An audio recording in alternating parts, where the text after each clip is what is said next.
My name is Sonam, and I have secured All India rank 237 in this year's UPSC CSC 2022 examination. Uh, First of all, I would like to thank UPSC Time for getting this initiative, a neutral initiative for all the aspirants, so that they can have interaction with the toppers and get their queries solved. I'll start with a brief introduction about myself. My name is Sonam, and I'm from Punjab. I have done BTech in Electronics and Communication Engineering from NIT Jalandhar. I've worked in the corporate for about 4 years, and this was my fourth attempt in UPSC, and I got All India rank 237. We'll start with the very basics. So, as you all know, my UPSC journey of 4 attempts has been a long one. I could not clear prelims in my first 3 attempts, and this was the first means and the first interview that I gave.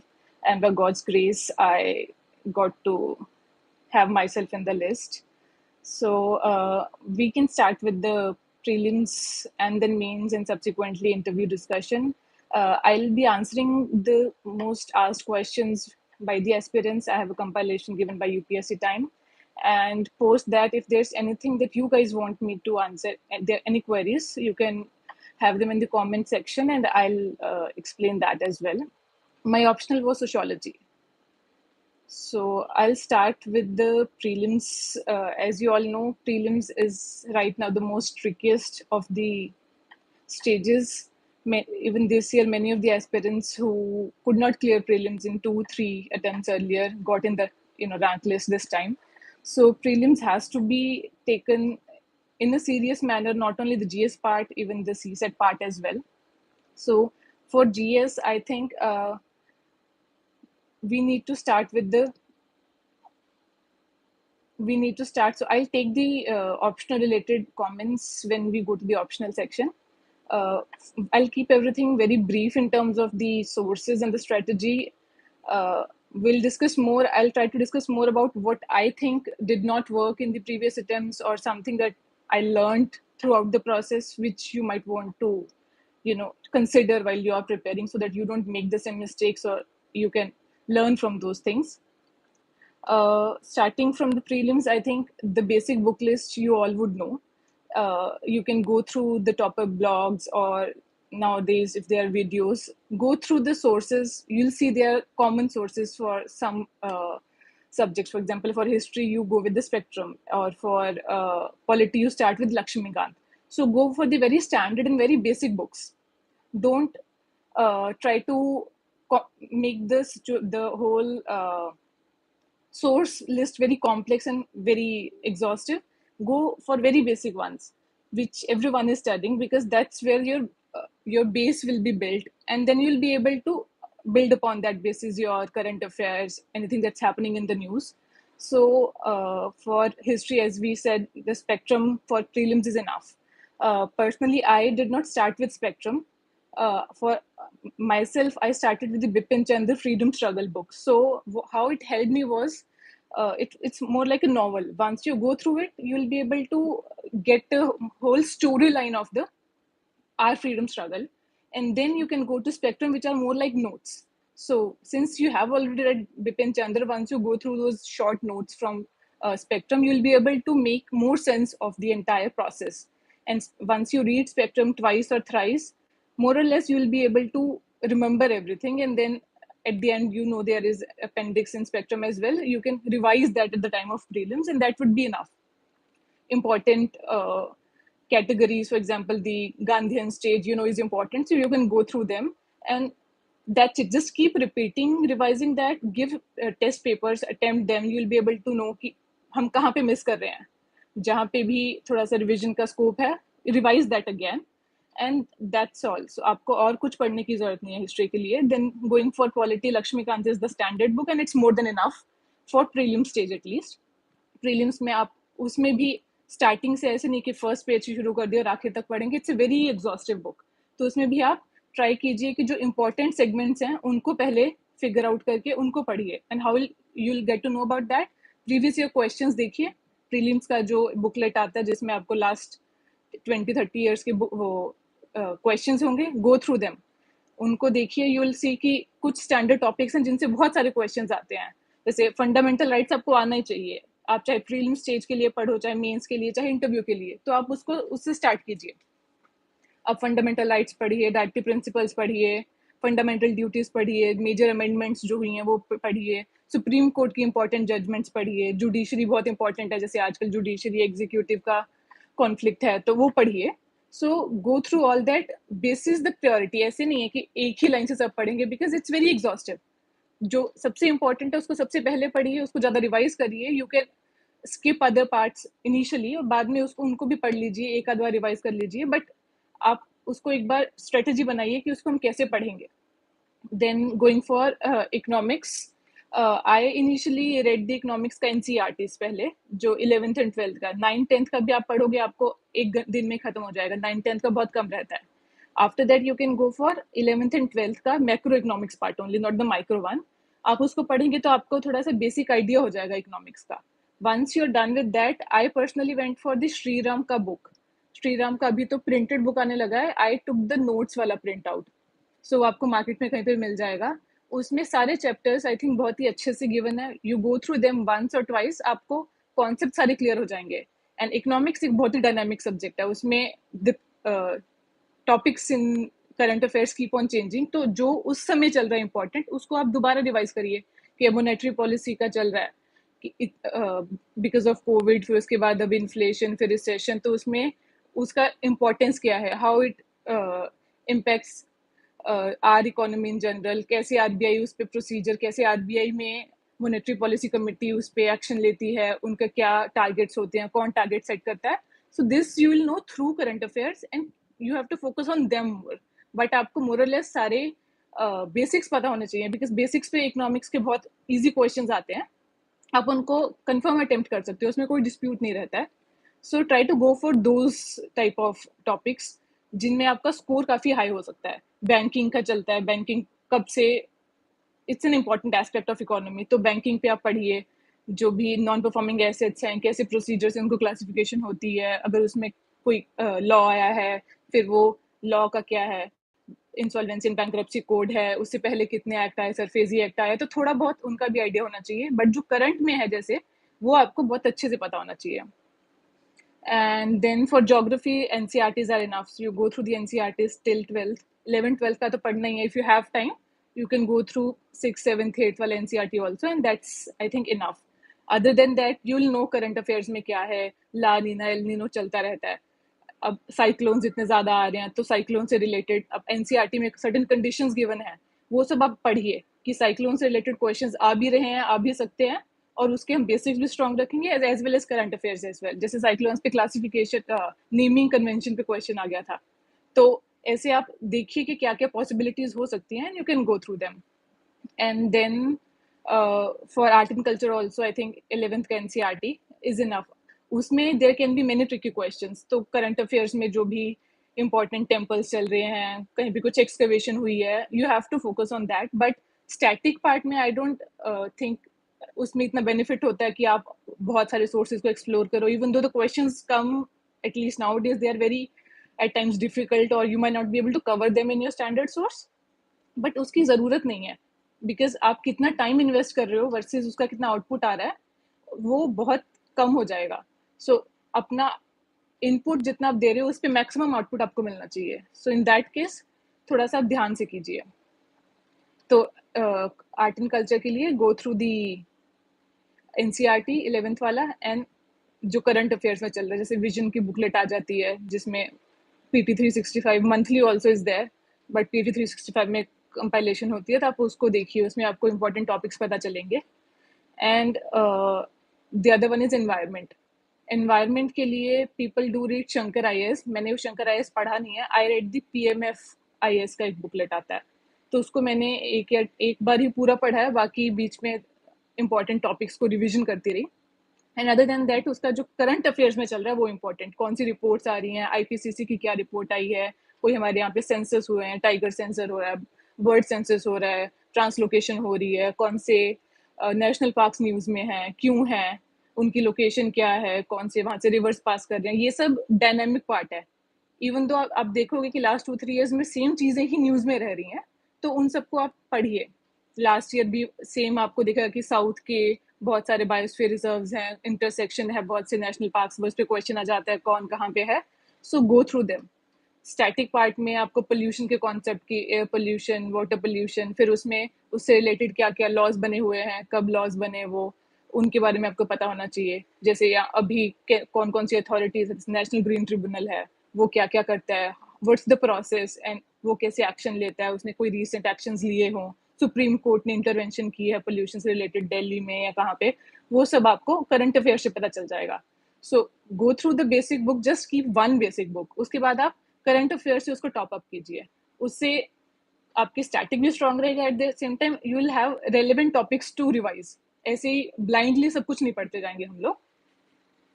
And I think that's all for prelims. बाकी current affairs आपको daily update करने ही है, तो उसमें इधर you can go through newspaper आप पढ़ पा रहे हो डेली तो बहुत अच्छी बात है।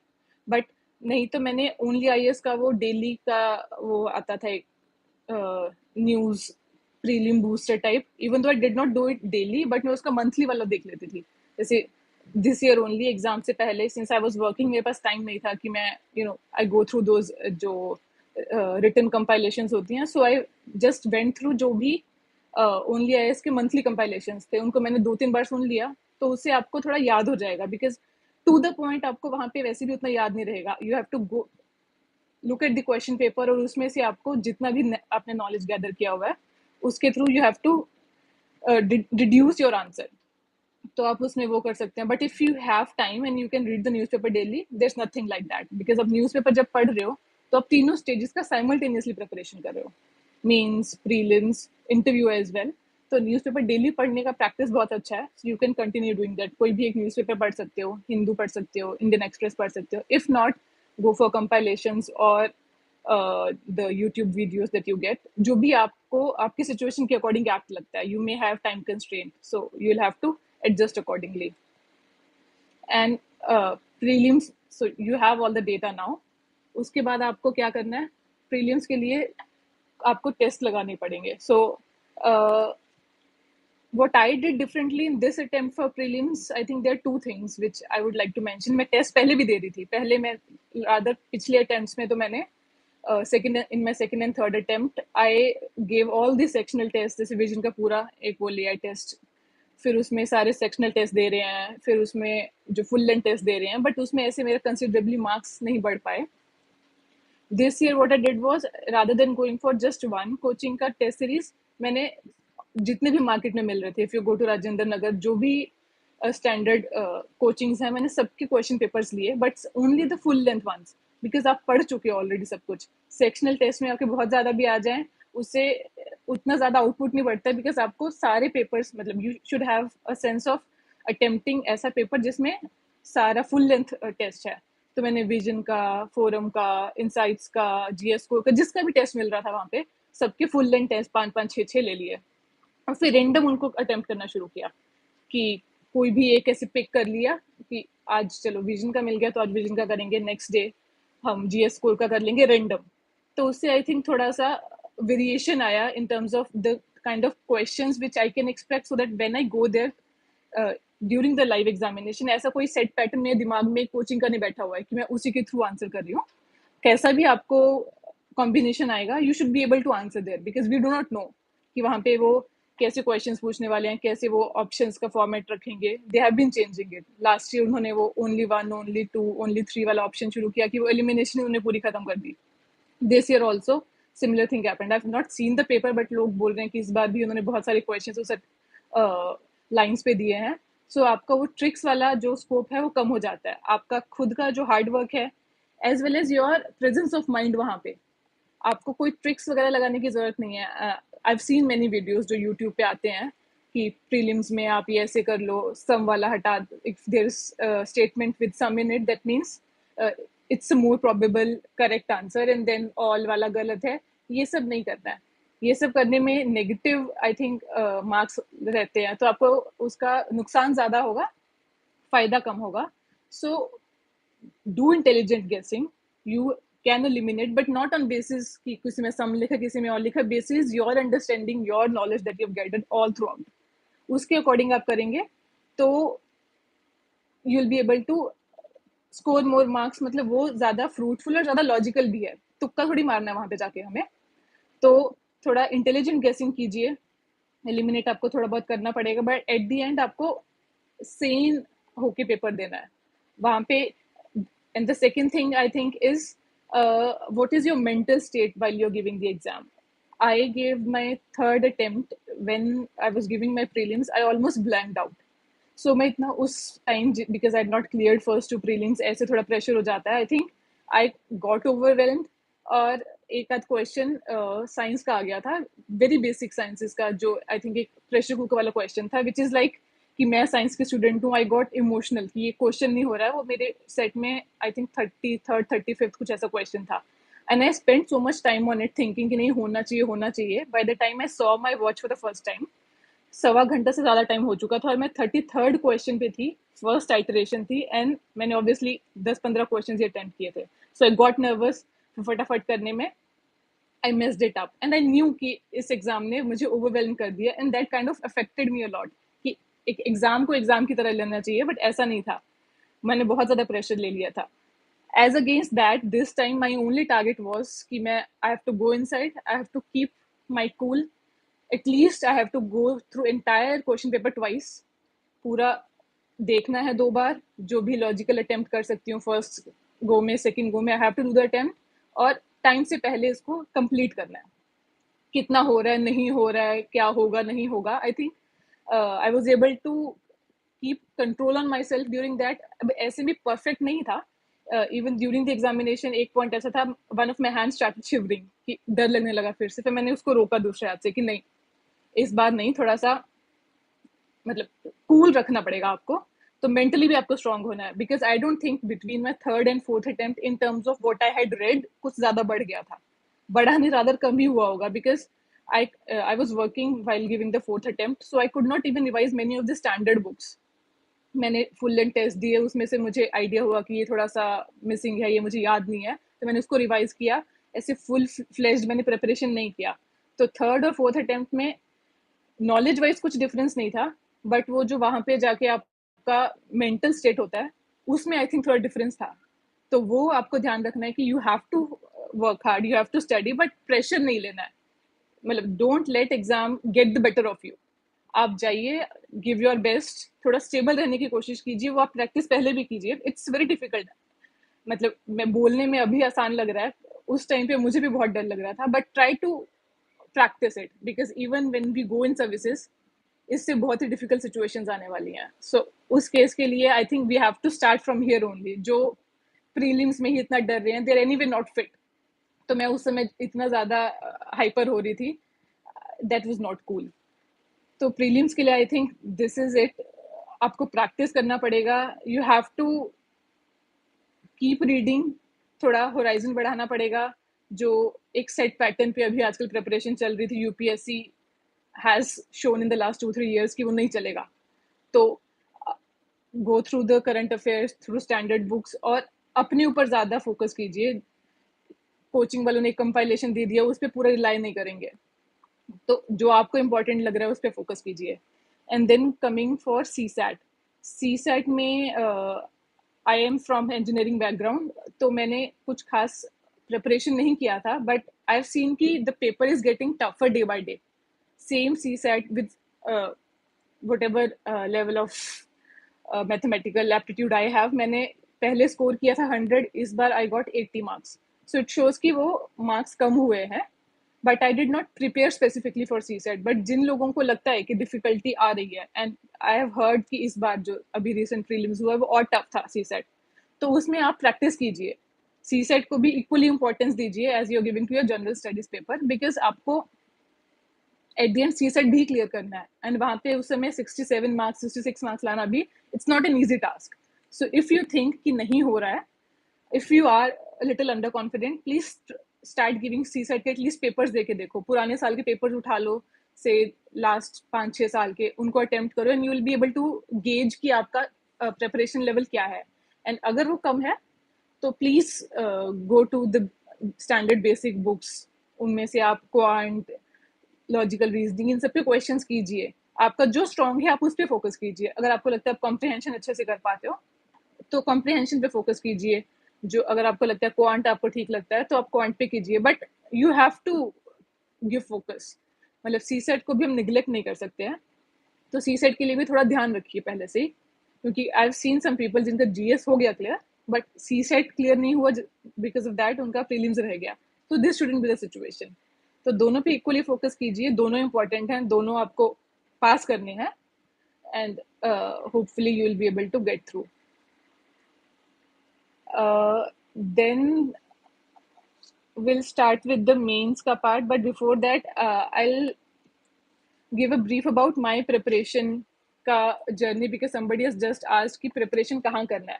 So I did take optional ka crash course at the very starting. So I started preparing at the end of 2019 2020 ke starting mein, and us time pe I did take optional ka crash course from Upender sir. My optional was sociology. वो 2-2.5 महीने का होता है, wherein you get an initiation into the subject, because मैंने ये subject, it was a completely new subject for me, पहले कभी पढ़ा नहीं था। तो वो जो बेसिक थोड़ा सा कॉन्फिडेंस के लिए या अंडरस्टैंडिंग के लिए आई टुक द कोचिंग। उसके बाद जीएस के लिए I did not take any coaching. I gave the test and में, जो ये मेंस का टेस्ट होते हैं थोड़े से, but other than that I did not take any coaching. And somebody was asking about where we should be preparing, कि दिल्ली में करना है घर पे। Honestly I don't think it matters. आप दिल्ली में रहिए, अगर आप घर पे रहिए, whichever place you feel you are more comfortable preparing in. वे कुछ लोग होते हैं दे आर कंफर्टेबल कि मैं घर पे फैमिली के बीच में रह के भी प्रिपेयर कर सकती हूँ, so good for them, they can do that. If they feel कि नहीं घर पे डिस्ट्रैक्शन हो रहा है, I need to have some sort of isolation, तो जरूरी नहीं है दिल्ली में आओ, you can live in any other city आपके आसपास। जैसे हमारे यहाँ से लोग चंडीगढ़ भी जाते हैं, दिल्ली भी आके रहो। कोचिंग लेना इज अनदर क्वेश्चन। तो कोचिंग लेना आई डोंट थिंक इम्पोर्टेंट है, जरूरी है एटलीस्ट जीएस के लिए, because GS is in in itself, इसका नेम ही है जनरल स्टडीज। आपको इसमें कुछ बहुत ज्यादा एक्सपर्टीज नहीं चाहिए। आपको हर चीज का जो हो रहा है आपके अराउंड उसका आइडिया होना चाहिए, उस पर बेसिक नॉलेज होनी चाहिए। You should be able to analytically analyse कि हो क्या रहा है। आपको ऑप्शनल के लिए थोड़ा इन डेप्थ पढ़ाई करना पड़ता है, बट जीएस के लिए कोचिंग नेसेसिटी नहीं है। आई डिड नॉट फील कि मुझे कोचिंग लेना चाहिए, so I did not go for it. अगर आपको लगता है कि आप बहुत टाइम से आउट ऑफ टच हो और आपको थोड़ा बहुत किक स्टार्ट करने के लिए you have to start from somewhere, you can do that, but that's it. अगर आपको लगता है गो फॉर इट, बट जो नहीं अफोर्ड कर सकते, या कोई दिल्ली नहीं आ सकता, या कोई जॉब कर रहा है, उन सब के लिए कोई ज़रूरत नहीं है। You can prepare on your own. It's an exam जो आपको, आपकी पर्सनालिटी को डेवलप करता है through out the process, and you can do it on your own. And then I think we should start with mains ka brief. So many of you must be giving mains this time. तो जो mains के लिए we have GS के 4 papers, GS 1 2 3 4, उसमें से, and then there is optional के 2 papers and essay का paper. तो GS के लिए तो बहुत ज़्यादा आपको, you don't have to go for many different sources than you did for prelims. जैसे पेपर 1 है, उसमें हिस्ट्री है, ज्योग्राफी है, आर्ट एंड कल्चर है, and there is the one more section society. तो ये ऑलमोस्ट सारा जो आपने स्टैटिक पढ़ाई किया अभी प्रीलिम्स के लिए, वो सारा यूज होगा। आपको उसको बस एक सब्जेक्टिव फॉर्मेट में लिखना है। तो उसमें if you have done it pretty decently, तो आप उसका पेपर देना स्टार्ट कीजिए एक बार। जैसे GS 1 का पेपर दीजिए, तो आपको you will be able to see कि आप कैसे, जो आपके पास स्टैटिक नॉलेज है उससे सब्जेक्टिव आंसर्स बना पा रहे हैं या नहीं। तो वो आप डायरेक्ट कर सकते हैं, और सेम सोर्सेज को आप रेफर कीजिए। कुछ करंट अफेयर्स में न्यूज़ चल रही होती हैं, कुछ हिस्टोरिकल इवेंट से रिलेटेड, उस पर आप फोकस कर सकते हो कि उस पर आइडिया है, क्वेश्चन आ सकता है। आर्ट एंड कल्चर के क्वेश्चंस अब ज़्यादा आ रहे हैं, और उसमें कुछ क्वेश्चंस तो ऐसे आ जाएंगे जो आप कितना भी पढ़ लो, you would not be able to beforehand comprehend कि आ सकता है। फॉर एग्जाम्पल, इस बार एक क्वेश्चन आया था लायंस एंड बुल्स का significance in are historical architecture. तो ये आपने कहीं भी एज इट इज नहीं पढ़ा होगा, but you do have a sense कि यू मस्ट हैव सीन या ऑब्जर्व किया होगा कि ऐसा होता है, तो उसमें आप अब अपना उस समय कॉमन सेंस लगाइए। आई डिड नॉट नो कि इसमें एग्जैक्टली क्या आंसर है, बट उस समय आप सोचिए and you will be able to answer basis आपका जो बाकी पेरिफेरल नॉलेज है। तो कुछ क्वेश्चंस ऐसे आएंगे जो आपको नहीं आइडिया होगा, उसको आपको on the spot using whatever knowledge you have try to answer it in the best possible way. बाकी ज्योग्राफी के स्टैटिक क्वेश्चंस आते हैं, वो आप ज्योग्राफी के एनसीईआरटीज पढ़िए, आपको you will be able to attempt that. कुछ करंट अफेयर्स से आएंगे, वो भी स्टैटिक फॉर्म में ही आते हैं। सेम फॉर हिस्ट्री, हिस्ट्री में आई डोंट थिंक बहुत ट्रिकी कुछ होता है, so you can just practice giving some more test. उसके अलावा एक बचा सोसाइटी का पार्ट। सोसाइटी के पार्ट के लिए you will have to, I was sociology student, तो मैंने सोसाइटी के लिए सेपरेटली कुछ नहीं पढ़ा बिकॉज वो हमारे सोशोलॉजी में कवर हो जाता है। But if you are not sociology student तो आपको सोसाइटी के लिए थोड़ा पढ़ना पड़ सकता है। तो जो सोशल इश्यूज वाला करंट अफेयर्स बुकलेट आता है किसी भी कोचिंग का, उनको पढ़िए। उसमें आपको बिल्कुल पूरा नहीं पढ़ना है, जैसे बहुत एक्सटेंसिव होता है, इन सबको एक्सटेंसिवली आपको नहीं पढ़ना है। आप इसमें मेन थीम्स देखिए, जैसे विमेन से रिलेटेड, चिल्ड्रन से रिलेटेड, एल्डरली से रिलेटेड, वल्नरेबल सेक्शन से रिलेटेड, क्या हो रहा है, उनको क्या प्रॉब्लम्स हैं। इंडिया की एल्डरली पॉपुलेशन बढ़ रही है, तो they become a focus point now. तो उस पर क्वेश्चंस आ सकते हैं, उनके लिए कोई लॉज आए हैं रिसेंटली, उनके क्या चैलेंजेस है, उनसे रिलेटेड थोड़े से स्टैट्स आप लर्न कर लीजिए ताकि आप इंट्रोड्यूस उससे कर पाएँ, उससे आप थोड़ा अच्छा कंक्लूजन दे पाएँ and you will be able to answer. उसके लिए बहुत स्पेसिफिक जैसे बुक्स भी पीपल डू रेफर की बुक्स आप पढ़ो, तो आई डोंट थिंक कि आपको उतना ज़रूरत है। 3-4 क्वेश्चंस आएंगे and you should be able to answer basis current affairs. उसमें बहुत स्टैटिक पार्ट पे क्वेश्चंस नहीं आते हैं and I think you should be good. So GS1 के लिए I think this is it. And then coming to GS2, GS2 is polity, governance, international relations, and social justice. So, polity के लिए you have read Lakshmikant. You can revise the important segments, and I don't think there's anything else left to do. For governance, there are certain books, but I referred only to current affairs. You know the topics जो constantly news में चल रहे हैं, governor का चल रहा है, judiciary, executive, उनसे रिलेटेड क्या क्या कोई लॉ आया, फिर क्या जुडिशरी ने जैसे उसको अमेंडमेंट को रिपील कर दिया, या उसमें क्या कोई पहले एक्ट्स आए हुए हैं, जुडिशरी ने कोई इंपॉर्टेंट अभी जजमेंट दी है, वो सब जो न्यूज़ में चल रहा है उसी पे क्वेश्चंस आएंगे। उसमें कुछ एक आध स्टैटिक भी आ सकते हैं, वो आप पॉलिटी की बुक अगर आपने पढ़ी है तो आपको उसमें कवर हो जाएंगे। तो आप इसमें अमेंडमेंट्स, रीसेंट हैपनिंग्स और जो जुडिशियल प्रोनाउंसमेंट्स हैं उन पे फोकस कीजिए, और जो करंट अफेयर्स में आ रहा है उनको एक्सटेंसिवली पढ़िए। इसके लिए I think if you are reading the newspaper regularly and then if you are going through जो उसमें एडिटोरियल्स होते हैं, so you should be having enough content to write in this. As such कोई extra आपको governance के लिए book पढ़ने की जरूरत नहीं पड़ेगी। You can read it if you want. अगर आपके पास लग रहा है कि आपके पास एम्पल टाइम है, you have started in college, यहाँ पर भी अटेम्प्ट नहीं दे रहे हैं, and you want to build a very strong base, you can go through the book, but that is not important and that's not necessary. You can go through the entire process without that as well. मैंने governance के लिए did not refer to any book. And then coming to social justice. For social justice also, for non-sociology students, the similar thing has to be done as we did for society. तो जो social issues वाला booklet आता है उसमें issues भी होंगे, and social justice as in what is being done by the government for the vulnerable sections, for women, and same what has to be done more if there are certain committees which have been made, if they have given some suggestions, this is what we will get. जैसे question I am not able to recall, एक question आया था जो अभी current happening से ही आ रहा था, तो आप उसको करंट अफेयर से कवर कर सकते हो, आपको एक्स्ट्रा नहीं करना पड़ेगा। And same for international relations. International relations के लिए न्यूज़पेपर अगर आप पढ़ रहे हो, that is more than enough. Newspaper पढ़ रहे हो, उसके बाद आप जो कंपाइलेशंस हैं उनके you can go through the compilations and see आपने कोई टॉपिक मिस तो नहीं किया है, या फिर जैसे अभी G20 पे इतना सब चल रहा है, सो G20 पे क्वेश्चन आना इज प्रोबेबल। एंड G20 की थोड़ी सी स्टैटिक नॉलेज जो उसका है, उसके लिए आप you can refer to the compilation, कोई अगर आ रही है या कहीं पे कुछ इससे रिलेटेड यूट्यूब पे रिसोर्स है कि आप उसका थोड़ा सा हिस्टोरिकल कॉन्टेक्स्ट क्या है, उसका स्ट्रक्चर क्या है, उसका कोई हेडक्वार्टर्स है या नहीं है, ट्रॉय का क्या होता है, all these things, and you can go through them. But otherwise आप इसके लिए भी कोई स्पेसिफिक बुक का सोर्स नहीं है। ये GS2 is a very dynamic paper, it can be a very scoring paper. You just have to focus on कि what is happening in the society and how you understand it. इसमें आपको बहुत ज़्यादा static, बहुत ज़्यादा very I mean bookish लिखने की जरूरत नहीं। I did not write anything in बहुत ही specific format कि ऐसे ही करना है।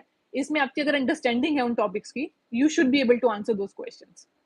तो आप करंट अफेयर्स पे इसके लिए फोकस कीजिए, जो आपके आसपास हैपनिंग्स हो रही हैं, हमारे गवर्नेंस का कोई भी इशू चल रहा है, वो इंपॉर्टेंट हो जाता है और आप उसी पे फोकस कीजिए।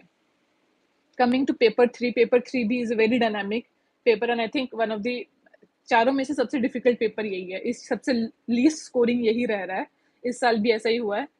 तो इसमें we have economy and science and tech, agriculture, disaster management. तो जैसे डिजास्टर मैनेजमेंट हुआ, it's a very small topic, आप उसको 2-3 दिन में खत्म कर सकते हो कोई भी स्टैंडर्ड बुकलेट लेके, या एनसीईआरटी आती है डिजास्टर मैनेजमेंट की, उसको पढ़ के, और उसमें से कुछ क्वेश्चन आएगा ही, तो वो कंफर्म हो जाएगा आपका कि उससे रिलेटेड कुछ भी क्वेश्चन आ रहा है, you should be able to answer.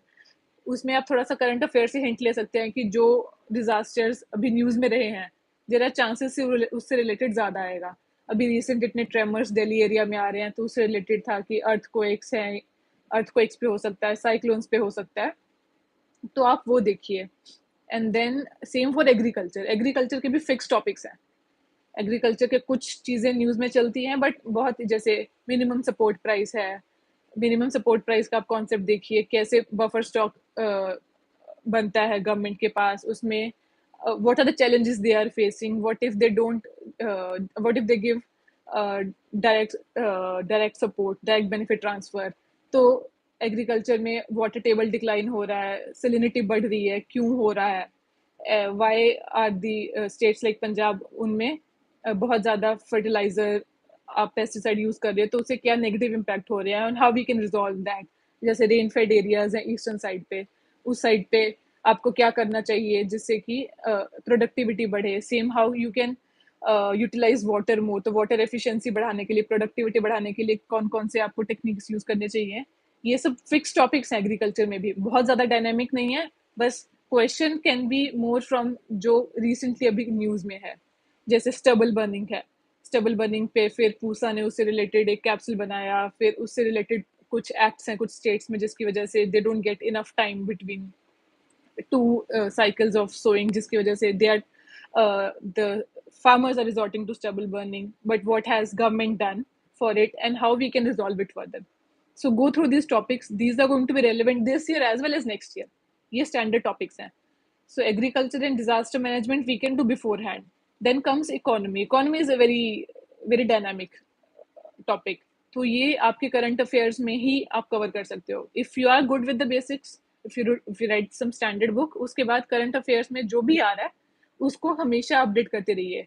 Go through the economic survey, budget, जो भी लेटेस्ट आएगा उसमें आपको पूरा इकोनॉमिक सर्वे भी पढ़ने की जरूरत नहीं है, उसका जो समरी है वो पढ़िए, इंट्रोडक्शन कंक्लूजन पढ़ लीजिए, बिकॉज आपको वर्बेटम सब कुछ नहीं पता होना चाहिए, but you should have a sense of everything. आपको एक जनरल आइडिया उन चीज़ों का होना चाहिए। बजट में गवर्नमेंट ने किस चीज़ पे फोकस दिया है, अमृतकाल पे कुछ क्वेश्चन दे सकते हैं कि अमृतकाल का क्या सिग्निफिकेंस है, उसमें हम किस किस पे फोकस कर रहे हैं, how is it going to help women और एग्रीकल्चर।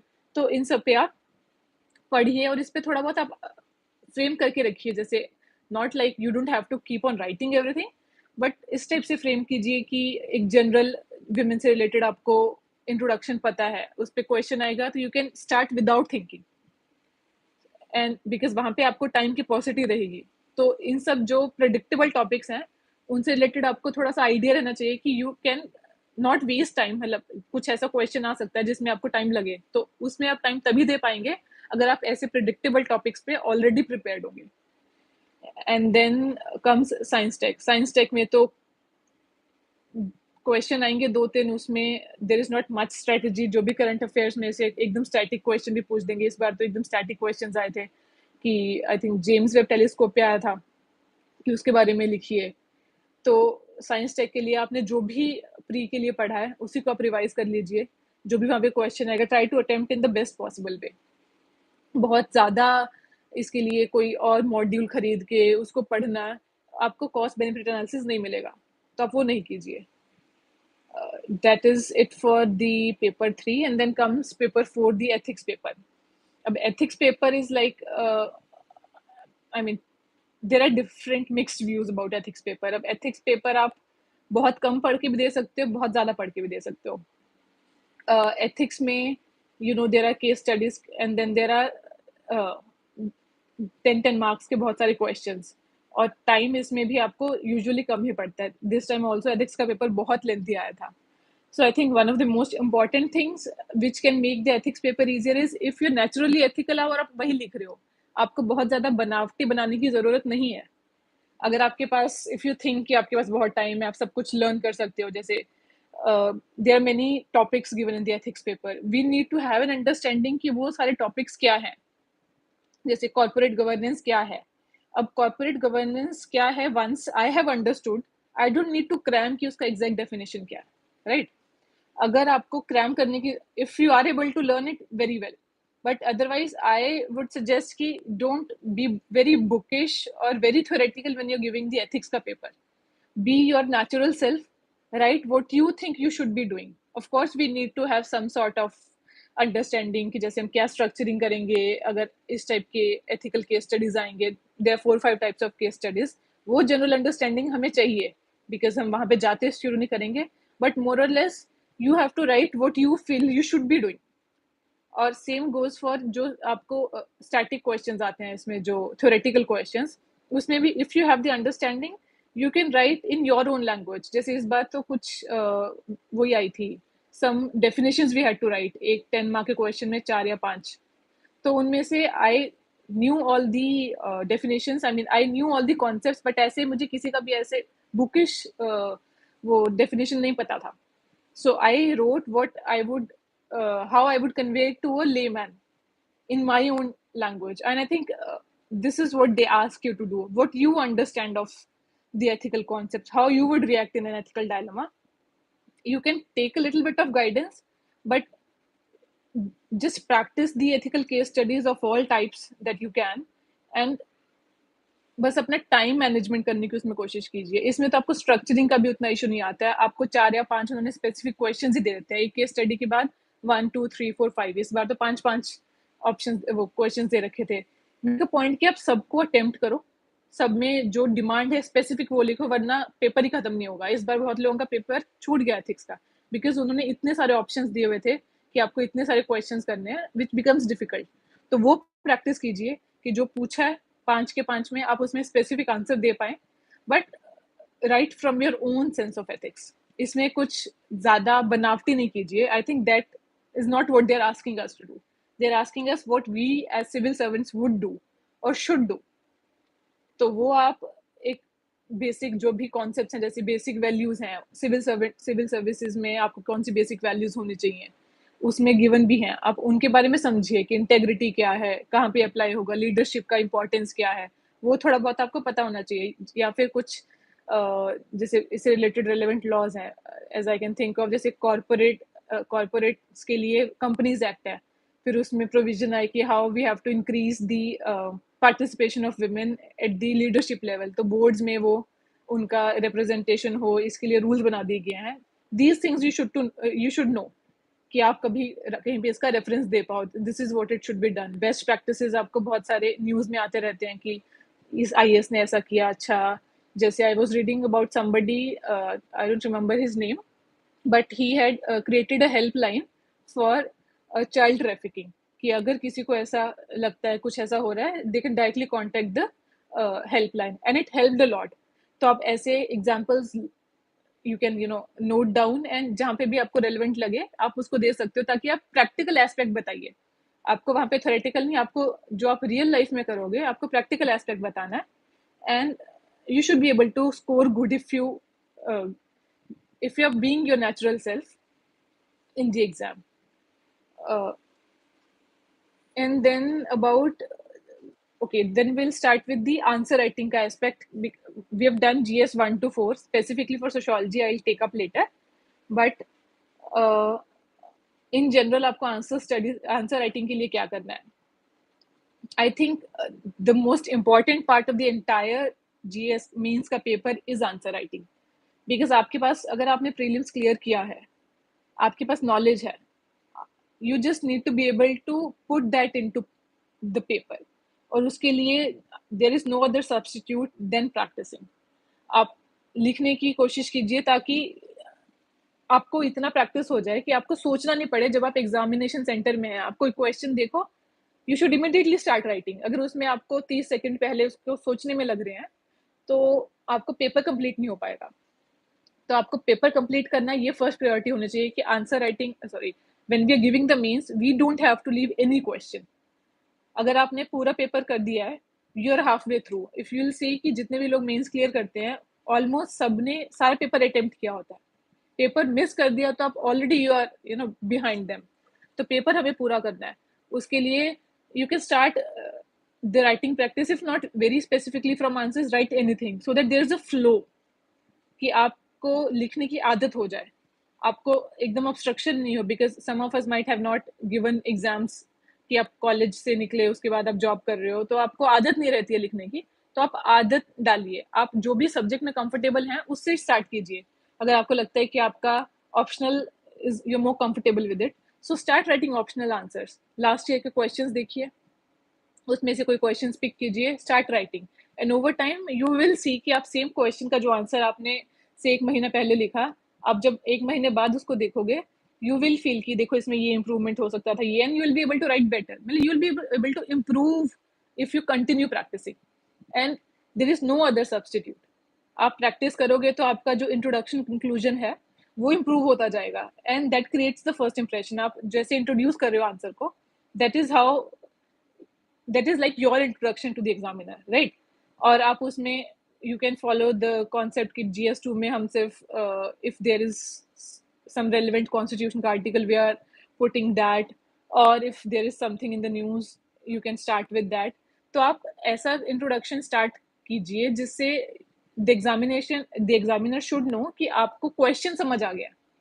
अगर आपको नहीं उतना आइडिया हो रहा है, you can give very static introduction as well, but आपके इंट्रोडक्शन से एग्जामिनर को ये समझ आ जाना चाहिए कि at least you know what they are asking about. तो उससे एक आपका अच्छा इंप्रेशन बनता है। Then subsequent standard you have to write the main demand of the question and give a possible conclusion. ये this is a standard format, but doesn't mean कि आपको हमेशा फॉलो करना ही है। If there is paucity of time, you are running out of time, 2-3 question बचा है, you obviously can skip the whole process, और जो मोस्ट इंपॉर्टेंट पार्ट है उसको एड्रेस कीजिए, but otherwise try to follow this. और आंसर राइटिंग जब आप शुरू कर रहे हैं उसी में देखिए कि आपकी जो राइटिंग है वो लेजिबल है या नहीं है। आप पहले स्टार्ट कीजिए और उसको इम्प्रूव करना शुरू कीजिए अगर उसमें आपको इशू लग रहा है। जैसे आई थॉट कि my handwriting is pretty decent, but while I was writing I could see कि बहुत से वर्ड्स ना the other person was not able to comprehend कि क्या लिखा है, कि उसमें थोड़ा सा अच्छे से नहीं लिख रहे हैं। तो उसको इम्प्रूव कीजिए ताकि एग्जामिनर को ईजी हो आपका आंसर पढ़ने में। अगर उसको आंसर पढ़ने में स्ट्रगल हो रहा है तो वो वैसे ही इंटरेस्ट लूज कर देगा। तो make it easier for the examiner to go through your paper, and obviously they will give you more marks. तो अपनी हैंड राइटिंग देखिए, आप स्पेसिंग कितनी कर रहे हैं वो देखिए, कि आप you are writing in a वे कि एग्जामिनर जब पढ़ रहा है उसको बहुत क्रैम्ड नहीं लगे, थोड़ा उसको लगे कि आप वो अच्छे से पढ़ पा रहे हैं। तो स्पेस अच्छे से दीजिए, 2 वर्ड्स के बीच में, 2 लाइन्स के बीच में, underline it. All the standard things you have to do. इसमें कुछ नया नहीं मैं आपको बता रही हूँ, but this will only come if you practice this. Even 3 months after prelims are more than enough if you do it diligently। तो आप उसको डेली इंप्रूव करने की कोशिश कीजिए कि मैं ये कर रहा हूँ, फिर से मैंने अब थोड़ा सा टाइट टाइट लिख दिया, मुझे समझ नहीं आ रहा है, तो next day try to be conscious कि नहीं मुझे इसको थोड़ा सा स्पेसिंग दे के लिखना है। तो 3-4 दिन में आपको उसकी आदत डल जाएगी। सो दैट वे आपको जो आपका लिमिटेड नॉलेज बेस है, जो भी आपको आता है, उसमें भी आपके मार्क्स बढ़ेंगे without putting in more effort into the knowledge part. Because जितना है उस पर मैक्सिमाइज पहले करने की कोशिश कीजिए ना, तो you will be able to perform well. And then in case you want, आप एक केस एक किसी भी स्टैंडर्ड कोचिंग का वो टेस्ट सीरीज ले सकते हैं। वो इसलिए नहीं कि वो आपको क्या उस पर कॉमेंट देंगे, इसलिए कि आपने एक बार टेस्ट सीरीज ले लिया तो आप एक उसमें उसको डिसिप्लिन वे में आंसर लिखेंगे, आप फुल लेंथ टेस्ट देंगे। इट्स वेरी इंपॉर्टेंट कि आप पेपर देने से पहले एटलीस्ट 7-8 फुल लेंथ टेस्ट दे के जाओ, सो दैट आपको थोड़ा सा एग्जाम का फील है, 2-2 आंसर आप डेली लिख रहे हो, से 3 महीना पहले डेली आपने 4 आंसर लिख दिया, 5 लिख दिया, दैट इज फाइन। बट आपको एट द एंड वहाँ पे 20 क्वेश्चन लिमिटेड टाइम में एकदम नए क्वेश्चंस अटेम्प्ट करने हैं, उसके लिए आपको थोड़ा मेंटली प्रिपेयर करना पड़ेगा। तो कोई भी टेस्ट सीरीज लीजिए, आप उसको हफ्ते में पहले स्टार्टिंग में एक बार एक टेस्ट देना शुरू कीजिए और उसको पूरा कीजिए। स्टार्टिंग में हो सकता है आपके 15 क्वेश्चन हो, 16 हो। The first test I gave, I did only 15 question in that, और 15 में भी I was not very satisfied कि उनमें भी कोई क्वालिटी अच्छी है, बिकॉज बहुत जैसा भी मैंने उसमें परफॉर्म किया, आई was not satisfied, but over time वो इम्प्रूव हुआ। So by the time I did go for the exam, I was able to write 20 questions, and that gives you sense of confidence as well ना। आप exam में जा रहे हो, आपको पता है कि आपने पहले भी 20 क्वेश्चन किए हैं, सो एटलीस्ट थोड़ा सा कॉन्फिडेंस रहेगा कि हाँ मैं आगे भी कर सकती हूँ। So give full length test, उसमें आपको कितना कोचिंग में मार्क्स मिल रहा है, कितना आपको क्या फीडबैक मिल रहा है, वो बहुत ज़्यादा इंपॉर्टेंट नहीं है, बट बॉल पैक होना चाहिए। ऐसा नहीं है कि आपके कोचिंग में 40 नंबर आए हैं तो आप एक्सपेक्ट करोगे कि 100 आ जाएंगे, या 120 आए हैं तो आप कॉन्फिडेंट ही हो जाओगे कि पेपर में भी 120 आएंगे, ऐसा नहीं है। बट एक average marks if you are getting here, then you should try to improve on your own, कि आपने वो टेस्ट दिया, फिर आप खुद ही उसमें देखो उन्होंने जो भी आपको फीडबैक दिया है, go through the feedback as well. If you see something is relevant, improve on that. If you feel कि नहीं मेरा ये ठीक है, तो have some confidence in yourself. Improve basis your own analysis of your tests. That is more important. आपको पता है सबसे ज़्यादा कि आप क्या improve कर सकते हो, and that way you will be able to improve। 3 महीने में आप बहुत अच्छे से, by the time you are going for means, you will be able to complete the paper। थोड़ा सा उसमें handwriting देखिए, spacing देखिए, कुछ डायग्राम्स 2-4 देख लीजिए। बहुत ज़्यादा मैंने भी, मेरे पास टाइम नहीं था इतना, तो मैंने बहुत ज़्यादा डायग्राम्स वगैरह प्रिपेयर नहीं किए हुए थे, बट जो भी आपने देखा है you try to work on that. For example GS1 के पेपर से पहले ऐसे का पेपर हुआ, एंड देन उसके बाद इवनिंग में we were free, so I was going through some coaching which I don't remember, किसी का एक ज्योग्राफी का कोई कंपाइलेशन था मीन्स के लिए ही, it was hardly of 30-35 pages, तो I just went through it कि जो करंट में है मैं थोड़ा सा देख लेती हूँ। उसमें एक आध डायग्राम था, एक आध मैप था, सो आई डोंट इवन रिमेंबर, मैंने उसके बाद आके पेपर में देखा नहीं है, बट मैंने एग्जैक्टली वो आई न्यू कि मैंने ये देखा हुआ है तो मैं इसको यूज कर सकती हूँ, I did use it in the paper. तो जो भी आपके पास है, जितना भी रिसोर्स है, उसको मैक्सिमाइज करके यूज कीजिए। आपको किसी भी जगह पे कुछ भी रेलिवेंट लग रहा है डाल दीजिए, मतलब आप डोंट जज योर सेल्फ कि आपने क्या आंसर लिखा क्या नहीं। आपका काम आपके आंसर को जज करना नहीं है। मैं स्टार्टिंग में अपने आंसर्स को बुक से कंपेयर करके जज कर रही थी कि एकदम I written like a novice, बहुत ही बेसिक आंसर है मेरा, बट दैट्स नॉट सो। आपको बेसिक ही आंसर चाहिए, आपको बुक तो लिखनी नहीं है। यूपीएससी आपको किसी सब्जेक्ट का बुक लिखने के लिए तो बुला नहीं रहे हैं, वो आपकी बेसिक अंडरस्टैंडिंग देख रहे हैं। So for basic understanding, do not have a very high standard set for yourself unnecessarily, जिससे आप खुद डिमोरलाइज हो। So for that if you want, you can go through the toppers answers booklet, तो आपको उससे idea होगा कि what kind of answers they are writing. They are not writing very high end answers, बहुत basic answers वो भी लिख रहे हैं। उसमें एक्स्ट्रा क्या हो सकता है, they must have added like कुछ डायग्राम डाल दिया जो आपको प्रैक्टिस से आएगा, कोई एक आध फैक्ट एंड फिगर डाल दिया जिसके लिए आपको थोड़ा एक्स्ट्रा पढ़ना पड़ेगा, but otherwise answers are very basic, and they want very basic answers. They don't want you कि आप किसी एक सब्जेक्ट के बहुत ज़्यादा एक्सपर्ट बनो, नहीं।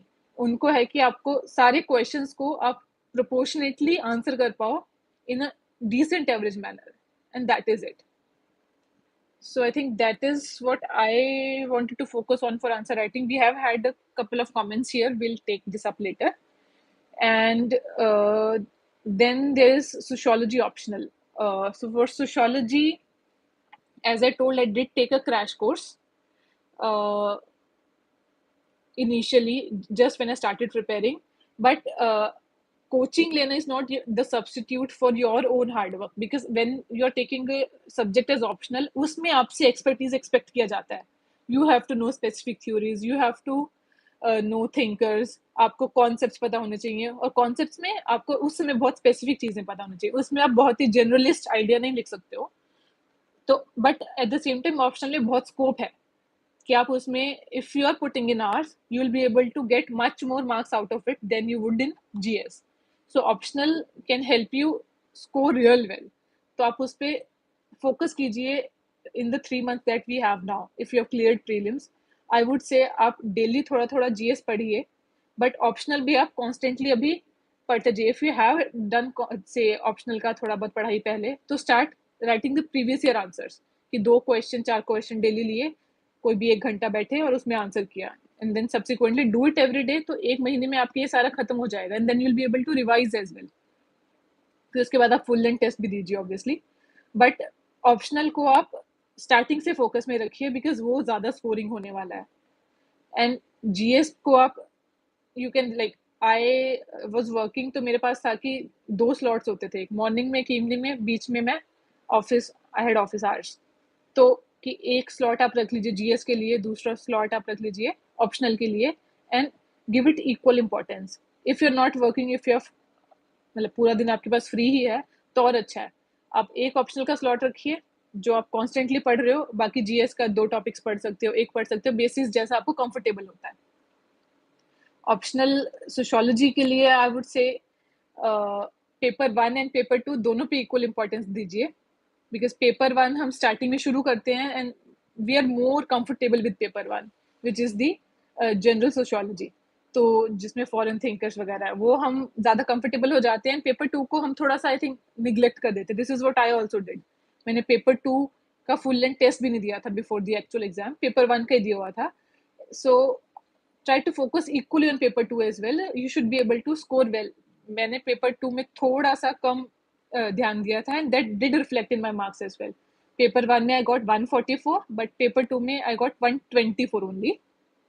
तो उसमें आपके पास इम्प्रूव करने का स्कोप है, तो आप प्लीज उस पर थोड़ा सा फोकस कीजिए, ताकि पेपर 2 भी आप अच्छे से स्कोर कर पाए. Just give me a second.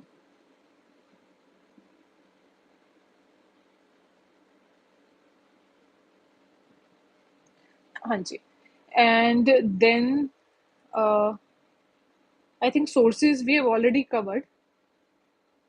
जो सोर्सेज, कोई भी ऐसा डिफरेंट सोर्स नहीं है which I would want to tell you जो आपको नहीं पता होगा. आई हैव टोल्ड यू जो मैंने फॉलो किया. यू मे और मे नॉट फॉलो दैट, आप कोई और स्टैंडर्ड बुक भी फॉलो कर सकते हैं, but just keep 1 book for each subject. बहुत ज़्यादा सोर्सेज को डाइवर्सिफाई नहीं कीजिए, उससे कुछ फ़ायदा नहीं होगा. बहुत ही लिमिटेड सोर्सेज रखिए और उसी को रिवाइज कीजिए, और कोई भी फैंसी और ऐसा कुछ ढूंढने की कोशिश नहीं कीजिए. कोई ट्रिक नहीं मिलेगा आपको सोर्सेज में. जो सोर्स है उसी को यूज़ कीजिए.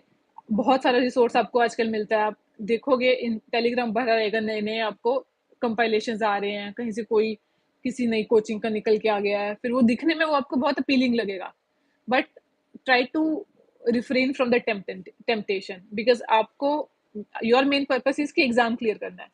उसके लिए basic sources are more than enough. And next is the interview part. तो इंटरव्यू में आई फील बहुत नया पढ़ाई तो आपको कुछ नहीं करना रहता है. The only difference is mains के बाद इंटरव्यू में you have to focus more on the current happenings. तो आप पेपर एक पढ़ सकते हो. I read newspaper only during the interview stage, not before that, because मेरे पास उतना डेली टाइम नहीं होता था ऑफिस के साथ. बट इंटरव्यू के टाइम पे you need to read a newspaper. तो एक न्यूज़पेपर पढ़ लीजिए, अगर आपके पास टाइम है 2 पढ़िए. हिंदू के साथ इंडियन एक्सप्रेस पढ़ लीजिए, या अकेले इंडियन एक्सप्रेस पढ़ लीजिए, जैसा आपको कन्वीनियंट लगता है. बट न्यूज़पेपर रेगुलरली पढ़िए, उससे आपका थोड़ा सा थॉट प्रोसेस बिल्ड होगा. आप उसमें एडिटोरियल पढ़ोगे, देयर मल्टीपल पीपल जो अपना व्यू पॉइंट देंगे, आप उसको एनालाइज कीजिए, अपना थोड़ा सा अंडरस्टैंडिंग बनाइए इश्यूज पे, बिकॉज आपको कुछ भी क्वेश्चन पूछ सकते हैं करंट अफेयर्स में से.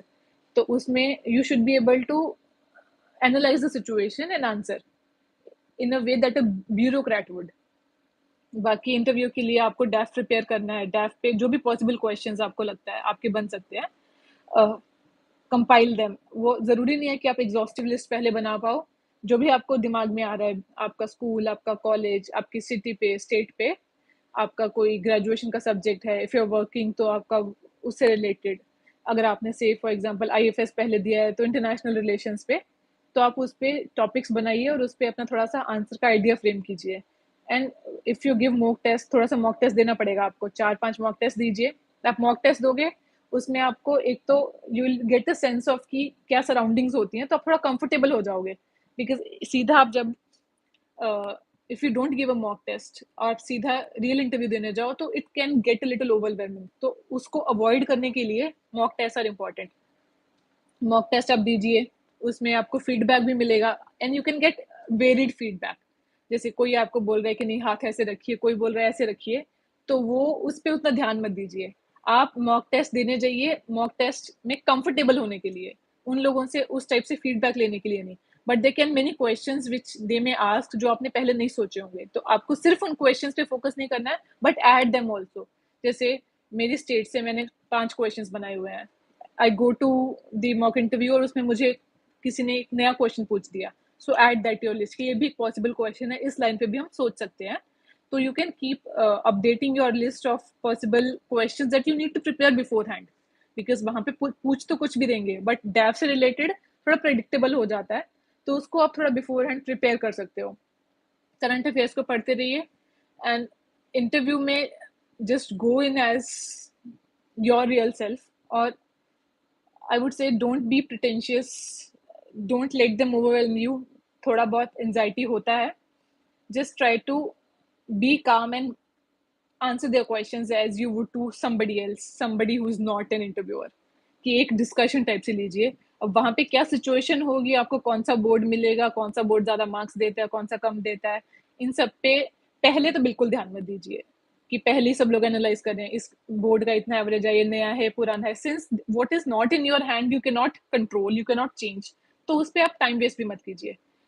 Try focusing on your personality. आप थोड़ा बोलने पे फोकस कीजिए, how you are answering the question, are you too fast और टू स्लो, आप थोड़ा ज़्यादा मूवमेंट तो नहीं कर रहे हैं उस टाइम पे। सो अपना वीडियो आपको देंगे, आप वीडियो को देखिए एंड वीडियो को देख के आपको खुद आइडिया होगा कि आपको क्या इंप्रूव करना है और क्या नहीं करना है। You would be able to जज योर सेल्फ और उसको यूज कीजिए। And I think that is all for interview. Interview के लिए बहुत स्पेसिफिक आपको somebody else cannot suggest। थोड़ा मॉक टेस्ट, बहुत ज़्यादा भी मॉक टेस्ट मत दीजिए कि आप कंफ्यूज हो जाओ कि एक कोचिंग वाला क्या बोल रहा है, दूसरा वाला क्या बोल रहा होगा। So don't do that. Give a few mocks, once you get comfortable you can skip आगे कुछ, बट इफ यू वांट आप और भी दे सकते हैं अगर आप वो आपको नेगेटिवली इम्पैक्ट नहीं कर रहा है। अगर आपको मॉक टेस्ट देके लग रहा है कि आप और कॉन्फिडेंट हो रहे हो, कंफर्टेबल हो रहे हो, you can give subsequently more mocks as well. But आजकल मार्केट में बहुत ज़्यादा ये मॉक्स का वो हो गया शुरुआत, लाइक हर छोटा छोटा कोचिंग, हर मतलब they are trying to poach you for mocks. So try to refrain from falling in that trap. अपनी अंडरस्टैंडिंग के अकॉर्डिंग, अपनी रिसर्च के according give some mocks, don't overdo it.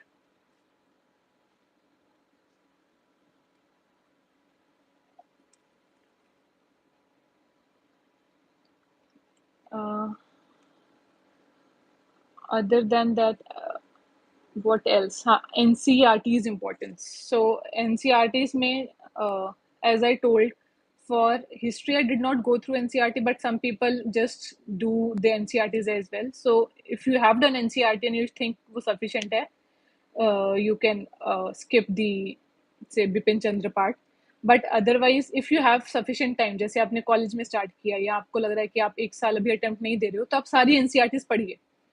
उससे आपको सबकी बेसिक अंडरस्टैंडिंग हो जाएगी। जैसे पॉलिटी के लिए भी are constitution at work 11th-12th का एनसीईआरटीज हैं, तो उसमें आपको इन अ स्टोरी फॉर्म, उसमें बहुत ही ईजी लैंग्वेज में गिवन रहता है, तो आप उसको पढ़ सकते हैं। बट अगर आपके पास टाइम नहीं है तो आप लक्ष्मीकांत पढ़ेंगे, उससे भी हो जाएगा।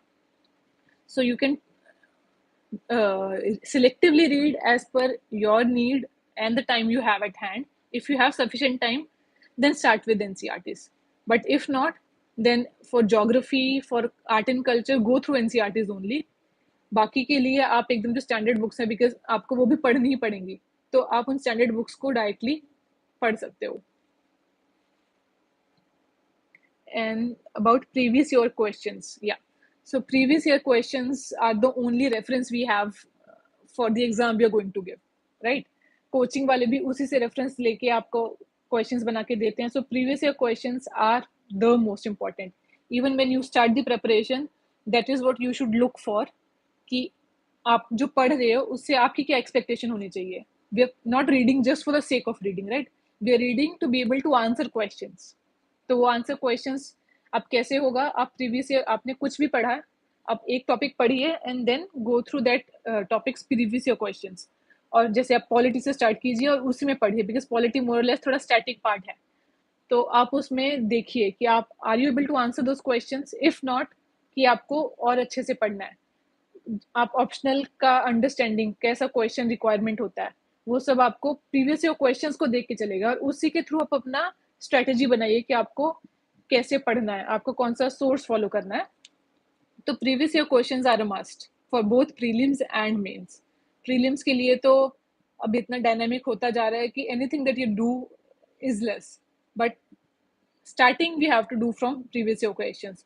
कोचिंग वालों का सप्लीमेंट्री है, बाद में आप ऐड कीजिए, but previous year question skip मत कीजिए, उसको आप सबसे पहले कीजिए.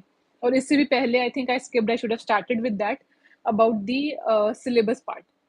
सो obviously when you start the preparation, आप स्टार्ट करोगे तो आपको सिलेबस ही है which will act as a source for you to strategise your plan. तो उसके लिए आपको सिलेबस देखना पड़ेगा. प्रीलिम्स का सिलेबस एज सच उतना इम्पोर्टेंट नहीं है, but you have to go through it. But mains का सिलेबस आपको बाय हार्ट पता होना चाहिए, because only if you know mains का syllabus you will be able to say read the newspaper more effectively, कि newspaper में क्या relevant है क्या नहीं है. स्टार्टिंग में तो आप न्यूज़पेपर पढ़ोगे तो आप ओवरवेलम हो जाओगे कि आपको लग रहा है सभी कुछ इंपॉर्टेंट है, 2-2 3-3 घंटे आपको लग रहे हैं. तो न्यूज़पेपर आप में क्या पढ़ें, क्या इंपॉर्टेंट है, वो आप कैसे करोगे? वो आप अपना सिलेबस देख के करोगे. सिलेबस देखिए, प्रीवियस ईयर क्वेश्चंस देखिए, उससे you will be able to make sense of what is important in the newspaper.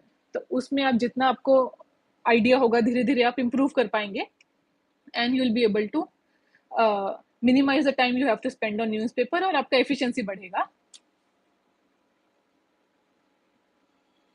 NCERTs में न्यू पढ़े या old, since I did not read the NCERTs for history, I'll not be able to answer this. जो भी source है, बहुत ज़्यादा इसमें specific होने की ज़रूरत नहीं. जो भी आप सोर्स एक फॉलो कर रहे हैं, आप उसको अच्छे से फॉलो कीजिए. आपने न्यू स्टार्ट कर दी तो अब न्यू पढ़िए, आपने ओल्ड पढ़ी है तो ओल्ड पढ़िए. कुछ लोग तमिलनाडु वाली पढ़ते हैं, बट जो भी पढ़ रहे हो उसको सिंसियरली पढ़िए. So what ever you do, just be honest with your preparation your self. कोई और तो आपको चेक नहीं करेगा. And if you do that, I think we should be good, because sources का कोई limit नहीं है. About my own interview experience. So, I think my interview went well. My home state is Punjab, तो पंजाब से related. I'm from Ludhiana, तो लुधियाना से related I had multiple questions. Then on cyber security, women issues, specifically Ludhiana की industry, उसकी stagnation से related. And since my chairman of the board was Raj Shukla sir, जो कि ex army man है, तो उन्होंने आर्मी से रिलेटेड क्वेश्चन पूछे. अग्निपथ स्कीम पे पूछा कि क्यों इस पे इतना प्रोटेस्ट हो रहा है, why do you think is the problem, is India against any change, हमें रेजिस्टेंस इतना क्यों दे रहे हैं. More of an interactive session wherein to fro questions were coming basis whatever I was answering. And then about my job, how I have been able to get से promotions there, क्या qualities हैं मेरे में, क्या qualities एक civil servant में होनी चाहिए, and if I'm fit or not. इस type से questions वो पूछ रहे हैं. मैं sociology की student थी, तो sociology पे questions पूछा, जैसे कि कास्ट सेंसस थोड़ा सा न्यूज़ में चल रहा है कि होना, आपको क्या लगता है उसके प्रोज एंड कॉन्स क्या हैं. फिर मैंने प्रोज एंड कॉन्स बताए, फिर आपको क्या लगता है आपको क्या होना चाहिए. तो उसमें आप थोड़ा सा डेफिनेट आंसर देना चाहिए आपको, कि प्रोज एंड कॉन्स बता दिए. फिर उसके बाद उन्होंने मेरे से स्पेसिफिक पूछा कि what is your stand on it. तो मैंने अपना स्टैंड स्पेसिफिकली बताया, बिकॉज आपको स्टैंड लेना पड़ेगा, but at the same time आप you have to be, you don't have to be very cynical about the happenings around. तो थोड़ा सा आप optimistic attitude रखिए. just think कि आप already सर्विस में हो और आप as a civil servant answer कर रहे हो. You will be able to understand कि आपको क्या बोलना है और क्या नहीं बोलना है, और उसी के अकॉर्डिंग बोलिए. आई think this is more or less it. उसके अलावा I was seeing the question around prelims की सी सेट क्लियर नहीं हो रहा है, मीन्स मतलब जीएस का क्लियर हो रहा है. तो आई थिंक सी सेट के लिए, if you think you have some issues, you have to practise. ऐसा कोई इसमें there is no other way that I can tell you. You have to practise. आप सी सेट को भी उतना ही सीरियसली लीजिए जितना आप जीएस को ले रहे हो. सी सेट में भी आप टाइम इन्वेस्ट कीजिए. अगर आपको लग रहा है आपका मैथ्स ज़्यादा वीक है, उसको, अगर आपको कुछ क्लास लेना है क्लास लीजिए, नहीं तो आप जो बुक्स आती हैं बुक्स खरीदिए, उसमें बेसिक क्वेश्चंस करना शुरू कीजिए and build on that. Because आपको फिक्स पैटर्न के क्वेश्चंस तो पता है कि इस टाइप के क्वेश्चंस तो पक्का आते हैं, तो उनको कीजिए. जो आपको लगता है कि लो हैंगिंग फ्रूट्स है आपके लिए, जिनमें आप इजीली इम्प्रूव कर पाएंगे, उन पे फोकस कीजिए. बिकॉज कुछ क्वेश्चंस तो ऐसे होंगे, कैट का पेपर तो हम दे नहीं रहे हैं कि हम नहीं कर पाएंगे, but rather than focusing on what we can not, try to focus on जिनको हम इजीली इम्प्रूव कर सकते हैं इफ वी आर स्ट्रगलिंग, और उन पे फोकस कीजिए. आई am not sure but I did read somewhere that this time the maths part was difficult but comprehension थोड़ा ठीक था. नॉर्मली क्या होता था, कॉम्प्रिहेंशन ऐसा आता था कि मुझे भी लगता था कि I should rather focus on maths की, उसमें कॉम्प्रिहेंशन का कंफर्म आंसर ही नहीं पता चलेगा आपको एंड तक भी. Because if I am investing 3 minutes on a question of quant, अगर आंसर आएगा तो I am confirm, but this is not so in the comprehension वाला पार्ट. कॉम्प्रिहेंशन में मैंने कुछ और आंसर दिया, कोचिंग वालों ने कुछ और दिया, यूपीएससी कुछ और दे देगा. So I try to balance that way कि कॉम्प्रिहेंशन में जो 2-3 ईजी लगेंगे वो कर लूंगी, इसमें क्वांट का इतना करूंगी पहले. That way you can strategise basis your strengths. किसी को कॉम्प्रिहेंशन ही ज़्यादा ईजी लग सकता है, तो you can invest more time on practicing on that. But the in the nutshell the whole point is CSAT is equally important. अब CSAT just because ये qualifying है तो इसको हम इग्नोर नहीं कर सकते हैं. इसमें जिसको भी लग रहा है कि थोड़ा एफर्ट चाहिए, एफर्ट लगाइए, आप प्रैक्टिस कीजिए. इसके अलावा कोई और मतलब इसमें शॉर्टकट नहीं होगा obviously, right? Okay, I'll try and pick up a few questions from here. Somebody has asked if optional हम September तक complete कर लें and then GS. If you're asking for next year, I think it's a good plan. For this year, obviously, आपको दोनों balance करके चलना पड़ेगा. Optional अगर आपका एक बार हो गया है, once you have done it once, उसके बाद आप जीएस को टाइम दे सकते हैं. बिकॉज उसके बाद आप जीएस पढ़ेंगे, वही आपका प्री में भी आगे यूज होगा. एंड देन वंस प्री का आपने प्रिपरेशन कर लिया है, सॉरी प्री हो गया है, you can pick up the optional and revise quickly again. So this is a good plan if you can follow through. About the notes, so I did not make any notes for prelims. For mains मैंने sociology के notes बनाए थे. Sociology के मैंने बहुत सारे answers भी लिखे थे. So I think for the optional you need to make notes of your own so that you get comfortable with the subject enough, and you can write the answers. I think they also act as notes at a later point. For example, before the exam of optional, I did not go through जो मैंने static इतने सारे notes बना रखे थे. Rather, I went through the answers I had written. Because same topic जो मैंने notes में 10 पेज में बनाया हुआ है, उसी पे जब मैंने आंसर लिखा तो उस पर मैंने बहुत कंसाइज फॉर्म में 2 या 3 पेज में कवर कर दिया था. तो मैंने पेपर से जस्ट पहले 1-2 दिन I went through all the answers I could जो मैंने लिखे हुए थे, and I thought towards the later stage they were decent enough for me to revise. That way बहुत कम टाइम में I was able to revise almost the entire syllabus. So you can also follow that.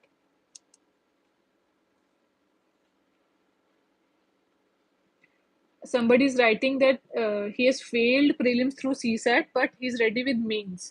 So I think you should be good. I think this has happened with many people कि बहुत लोगों का prelims नहीं हो रहा था, and जैसे prelims हुआ, they were able to clear mains and the interview stage as well. तो अगर आपको लगता है आपका mains अच्छा है, तो ये plus point है. तो try to look for your weak points in prelims. जो भी आपको लग रहा है कि आपको ये सब्जेक्ट स्ट्रॉन्ग करना है, या फिर जैसे प्रीलिम्स के लिए आप कुछ टॉपिक्स को प्रायोरिटाइज कीजिए. पॉलिटी है, इकोनॉमी है, और environment है, इन सब पे questions आते हैं, और अगर आप पढ़े हुए हो, you will be able to attempt them well. तो ऐसे जो confirm areas हैं, उनको थोड़ा और strong कीजिए, और prelims में I think it's a game of nerves as well, कि आपको 2 घंटे में वहाँ पे योर फेट इज डिसाइडेड, तो थोड़ा सा अपने आप को काम बनाने का भी कोशिश कीजिए। उसके लिए आप पहले प्रैक्टिस कीजिए, पहले बिल्कुल एग्जाम सिचुएशन में एग्जाम देने की कोशिश कीजिए, और थोड़ा सा अपना मेंटल स्टेट थोड़ा ठीक रखिए। अगर आपने पढ़ा हुआ है, थोड़ा कॉन्फिडेंस अपने आप पे रखिए, and you should be able to get through.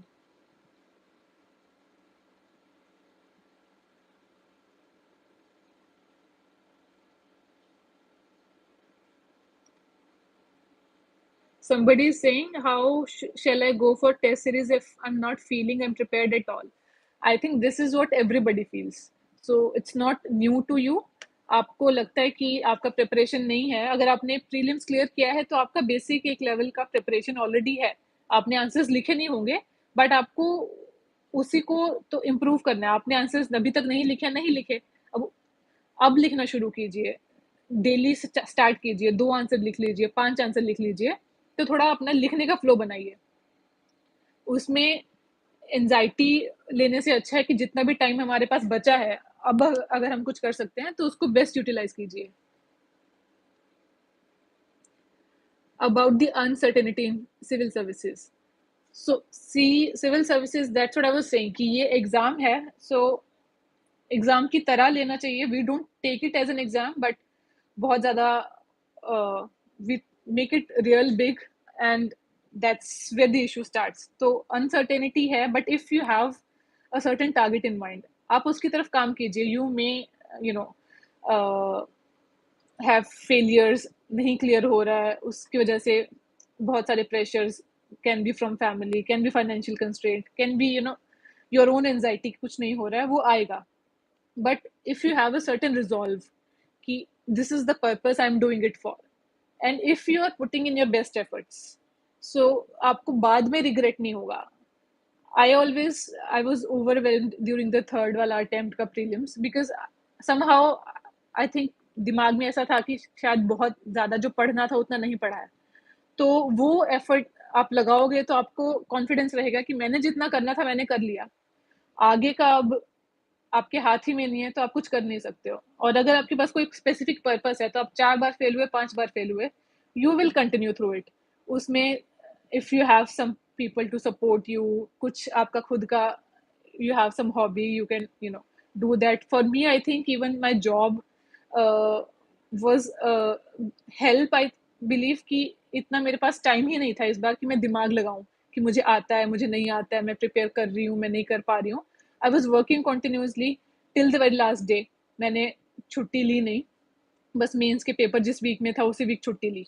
उसके अलावा ना प्रीलिम से पहले ना इंटरव्यू से पहले, तो I was engaged in the job itself. तो उतना ज़्यादा जो है ना, अननेसेसरीली सोचने का मुझे टाइम नहीं मिला। तो आप भी थोड़ा सा अपने आप को एंगेज रखिए। अगर आप बस प्रोक्रेस्टिनेट नहीं कीजिए, और ज़्यादा ओवर फोकस नहीं कीजिए कि what if what not, just give your best.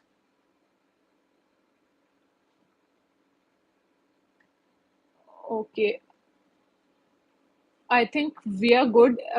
In the last, I would just like to say कि whatever I have said or whatever you hear from other people, always take that with a pinch of salt, कि हम जो बता रहे हैं वो मैं अपने एक्सपीरियंस से बता रही हूँ। That might or might not work exactly for you. आप उसका एसेंस समझिए कि क्या बेसिक नेसेसिटीज हैं।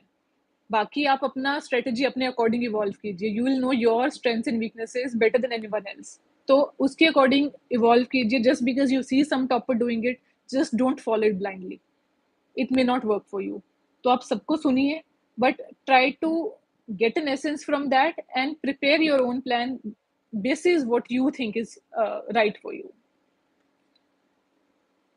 I think that's it. Thank you so much, everyone, for joining.